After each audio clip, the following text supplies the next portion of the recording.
ஆனைமலை அடுத்த கோட்டூர் பகுதியில் 15க்கும் மேற்பட்டவர்களை கடித்து குதறிய தெருநாய்கள். பொதுமக்கள் அச்சம். அலட்சியமாக பதிலளிக்கும் பேரூராட்சி நிர்வாகம். ஆனைமலை அடுத்த கோட்டூர் பேரூராட்சியில் சுமார் 25,000க்கும் மேற்பட்டோர் குடியிருந்து வரும் நிலையில் கோட்டூர் மில் வீதி பகுதியில் தெருநாய்களின் நடமாட்டம் அதிக அளவில் இருக்கிறது. இந்த நிலையில் ஒரே நாளில் ஆண் பெண் குழந்தைகள் என இதுவரை 16 பேரை வெறிநாய்கள் கடித்துள்ளதால் கோட்டூர் அரசு மருத்துவமனைக்கு சிகிச்சைக்காக சென்று வீடு திரும்பியுள்ளனர். மேலும் மில் வீதியில் வீட்டிலிருந்து வெளியே வந்து பால் மளிகை பொருட்கள் வாங்க வரவே அச்சமடைந்து கையில் குச்சியுடன் குழுக்களாக சேர்ந்து வெளியே வரும் நிலை ஏற்பட்டுள்ளது. இதுகுறித்து கோட்டூர் பேரூராட்சி நிர்வாகத்திடம் பொதுமக்கள் புகார் அளிக்கையில் நாய்களுக்கும் எங்களுக்கும் சம்பந்தமில்லை, நாய் கடித்தால் வனத்துறை மற்றும் தீயணைப்புத் துறையிடம் சென்று சொல்லுங்கள் என அலட்சியமாக பதில் கூறியதாக பொதுமக்கள் குற்றம் சாட்டியுள்ளனர். மேலும் இந்த நாய்களை பிடித்து செல்ல வேண்டும் என பகுதி பொதுமக்கள் கோரிக்கை விடுத்துள்ளனர். என் பேர் செல்விங்க.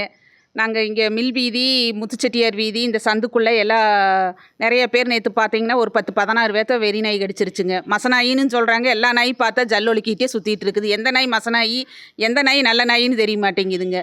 குறைஞ்சபட்சம் ஒரு 20 நாய், ஒரு 2 நாய்க்கு ஒரு பொட்டைக்குட்டி இருக்குது, அது கூட ஒரு 20 நாய் சுற்றுதுங்க. அது கூட பார்த்தீங்கன்னா மசநாயி நேற்று குறைஞ்சபட்சம் ஒரு 17 பேர்த்த கடிச்சிருக்குதுங்க. எல்லோரும் பயந்து போய் நடக்கிறக்கே சிரமமாக இருக்குதுங்க. வெளியே குச்சி வச்சுட்டு தான் நடக்கிறோம். பால் வாங்க போக முடியல, மளிகை ஜாமானை வாங்க போக முடியல, வேறு எந்த ஒரு விஷயமே வெளியே போகிறக்கே பயமாக இருக்குதுங்க.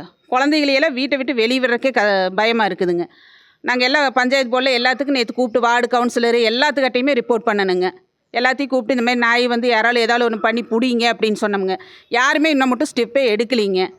பஞ்சாயத்து போர்ட்லேயும் நாங்கள் தயவு கூர்ந்து வந்து ஏதாவது ஒன்று பண்ணுங்க அப்படின்னு எல்லாம் வனத்துறை கிட்ட சொல்கிறாங்க. எங்களுக்கு கொஞ்சம் இதெல்லாம் ஒரு பாதுகாப்பு வேணுங்க. வேறு வெளியூர்லேருந்து அமெரிக்காவிலேருந்து அக்கா வந்தாப்பிள்ளைங்க.